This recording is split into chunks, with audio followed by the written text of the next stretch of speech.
afternoon po mga ka-viewers at welcome back ulit sa aking YouTube channel, Toys Repair and Tutorial. So yan mga ka-viewers, meron akong nire-repair at ito po ay dito sa loob ng elementary school mga ka-viewers. Yan.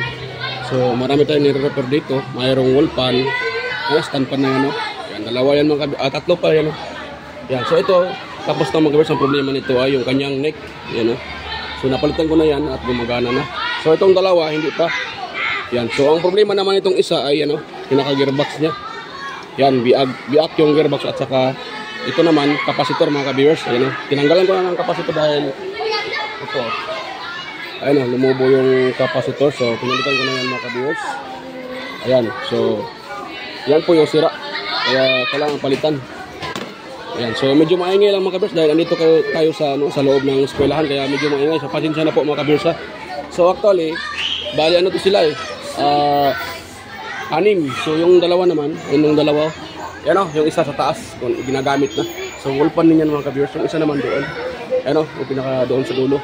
So dalawa na nagamit. So ito ang pinilitan ko dito ito kapasitor mga ka-viewers dahil mahina. Kailangan mo pa siya number 3 para mag-start. So sa number 1 niya ay mahina siya. So at ito yung okay na mga ka-viewers. Napalitan ko na. So ipakita ko lang sa inyo na okay na to. Itong isang electric pan na to. Wall pan pala, wall pan. Ayan, wait lang ha. Lagyan lang natin ng kanyang oscillation knob. Ayan. Wait lang muna. Ayan yung pumasok eh. At pasensya na mga ka-viewers sa pag-video dahil walang walang umawak sa cellphone kaya hirap tayong mag-video. Yan. Kailangan ko lang i-test. Yan. Para makita nyo. Yan. Wait lang mga ka-viewers ha. Hirap eh. Hirap mag-video. Yan. Naka-zero pala yan. Yan. So, akin munang i-tap lang mga ka-viewers. Yan dito. So, naka-zero ba? Diba? Naka-zero yan. So, ito natin sa number 1. Yan. Hirap ikutin eh. Ayun, number 1. Yan, gumana na siya mga ka-viewers. Kanina ito, pag number 1, hindi siya umiikot. Yan, number 1 pa lang yan. So,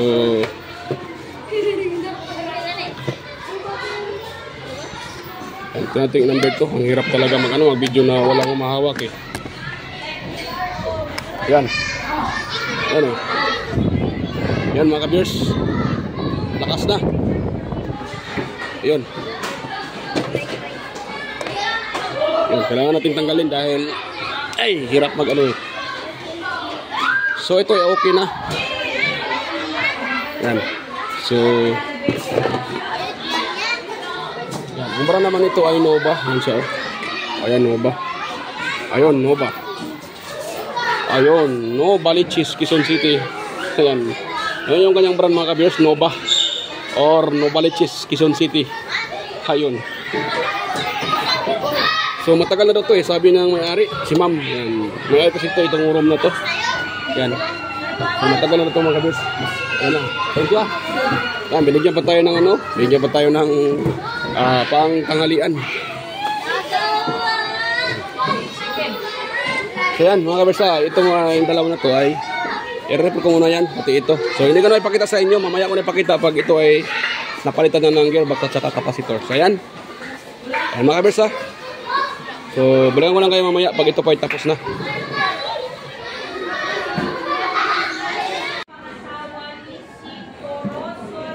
So ayan mga kabers, okay na po yung ating i-repair na electric pan. So bali itong dalawa na to ay hindi ko na i-repair itong isa dahil ang problema niyan ay motor na talaga.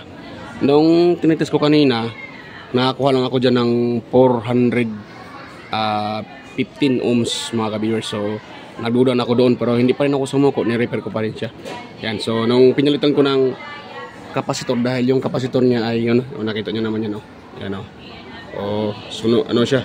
Tao dyan. Parang nalusaw. Yan. So, pinalitan ko ng kapasitor 2 microfarad at 2 bushing. So ito na nga siya. Nga lang malambot na at nung tinitest ko siya number 1, hindi siya makaikot mga kabiyers. Kahit malambot, nagbabibrate. So tapos number 2, number 3, kailangan mo pa siyang ikutin sa kamay para iikot. Yan. So ang ginawa ko, hindi ko na itinuloy dahil baka mag-backjab ako nito. So hindi ko na ito itinuloy. Kinuha ko na lang yung kapasitor. Yung bushing, hindi ko na kinuha mga kabiyers dahil ano na sa lalim kung tanggalin ko pa yan, medyo matagalan ako dyan. At mahirap pag tanggalin mo pa uli. Matrabaho excuse po. So sinukuan ko na ito dahil hindi na kayang i-repair dahil motor na talaga problema.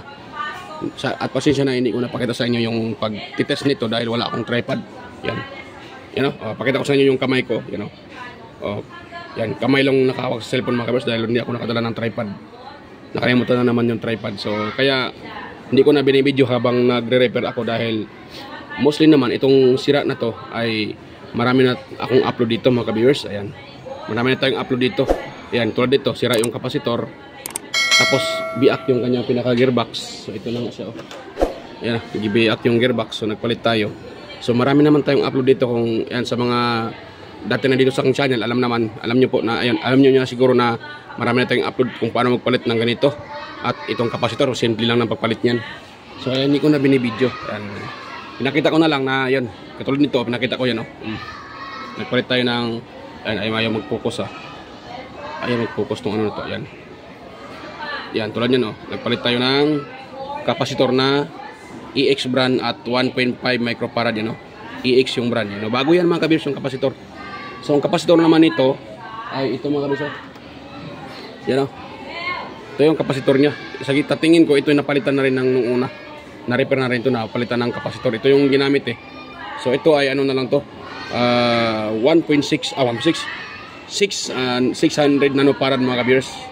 So hindi na siya umabot ng 1 microfarad. Ayan, ayaw mag-focus tong gagawin ko cellphone na to Ayan Yan. So kaya pinilitan ko na lang dahil ayaw nang mahina na siya. So yun na nga. I-test natin dito mga kabiyers. Pakita ko sa inyo. Yan. Pero nga pala, bago pa tayo mag-test, wag niyo sa mga bago pa lang o napadaan dito sa aking channel, wag niyo pong kalimutang mag-subscribe at huwag niyo rin kalimutang pindutin yung notification bell at i-share sa iba mga kabiyers para marami pa tayong matulungan ng ibang gustong matuto. Ayan. So yun lang ang hihingi ko mga kabiyers. Huwag niyo kalimutang i-subscribe yung aking channel at i-share yung ating video. Ayan. So nga pala ito, sinuswap ko na yung kanilang stand dahil maganda pa to ito medyo tapos kalawang na. Kaya sunap ko na lang para ito kasi okay na to pwede na itong gamitin. Ito ay hindi na pwede dahil mahina talaga siya. Baka mag-backjab pa ako dyan. So sayang naman yung effort natin pag mag-backjab tayo. So totally yung repair ko ngayon ay dalawang stand pan at yun, 3 ball pan. Ito sa na to na ROM na to. Siyan, ang dami kong daldal mga kabiyers. Itetest natin to. Ayan, umikot na nga hindi pa na Ayan, tapos naka number 1 yan mga kabiyers. Ayan, umikot na siya. Ayan, number 2 at saka number 3. Yun, medyo matigas lang yung kanyang ikutin. Yan yan mga kabiyers. Yan urban yung brand, pero nabuhay pa rin siya mga kabiyers.